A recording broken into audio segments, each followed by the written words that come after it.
Peter's still in the building. They've been trying to sell that building for quite some time. We all know they've retired. And Kelly English, the applicant, born and raised in Goshen, one of the few of us that still live here, that graduated here and trying to make a living here. She's trying to purchase the building. She's in contract with Mary and Peter, and would like to move forward in this endeavor. After receiving her bachelor's degree, she went to the Culinary Institute for further her education in the food and beverage business. Since then, she's been working in the food and beverage business for several years, and has been working with a couple of local restaurants to gain the necessary knowledge for her to have a successful business. She is committed to purchasing that building. She's committed to opening that business, and it's going to be a family restaurant. If you want to think of scale-wise, it's going to be similar to the scale of downtown or a downstairs Catherine's restaurant. There's going to be seating and some bar seating. It's going to have a sports flavor, and I'm thankful that she's going to keep the kitchen open later than 9 or 10 o'clock, so when I get out of these meetings, I have a place to go eat afterwards. We've first been before this, well, I can say this, and you've heard this thing about the zoning. The zoning for this particular parcel, and pretty much the whole central business district, is CS zone. It's Central Shopping District. And in that zone, and you've heard about non-conforming buildings, because most of these buildings downtown are built pretty much on zero lot lines. They wouldn't conform to the bulk requirements of the CS district. But that's inherent in any central business district. That's the center, the core of our community. You've also heard about intensity of uses.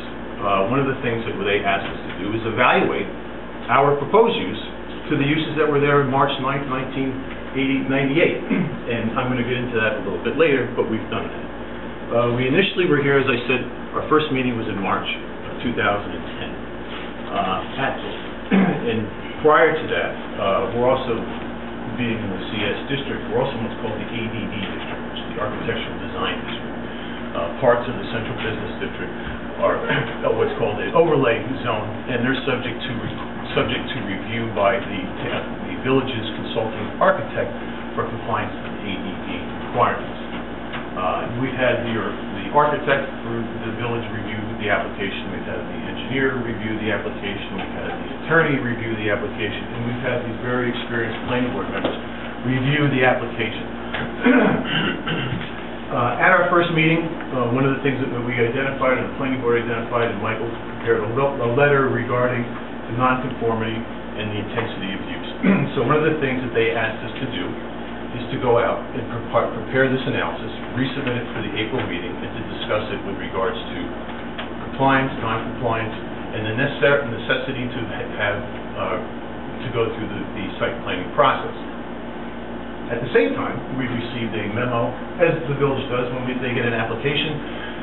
They send it to the police department, they send it to the DPW, they send it to their consultants, they send it to the fire chief, and we received a letter from Chief of Police, and that letter was dated March 11th, 2010. And one of the things that the board asked us to do at the March 18th meeting was to address the chief's concerns.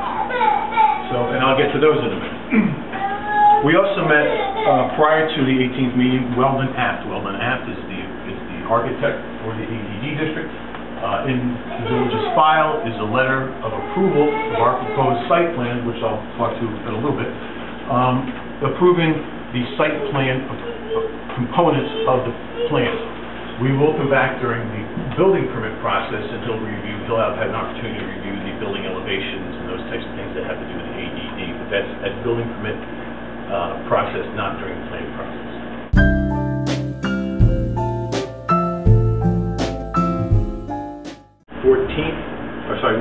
May 14th at his office to discuss his memo and how we propose to mitigate his concerns. And basically, he probably had a dozen concerns in his memo, and some of you may or may not have read it. It's public record. The first one had to do with the EAF, and that's an environmental assessment form. He just wanted us to identify that there's another outside agency other than the planning board with regard to permitting. The second part, and I think it's really more towards the residents, was really the first big topic was really adverse impact that could be associated with this type of business: lack of available parking, increased traffic, vehicular traffic, and pedestrian traffic. And again, I'm going to talk a little bit more later on about parking, but I just want everybody to know, and I'll even, matter of fact, I can do that now. You guys see this, right? You want to turn the light on in the back? Actually, I can probably see better. This is a little tough to see, but this is actually a map of the village. This gray shaded structure is the baby place.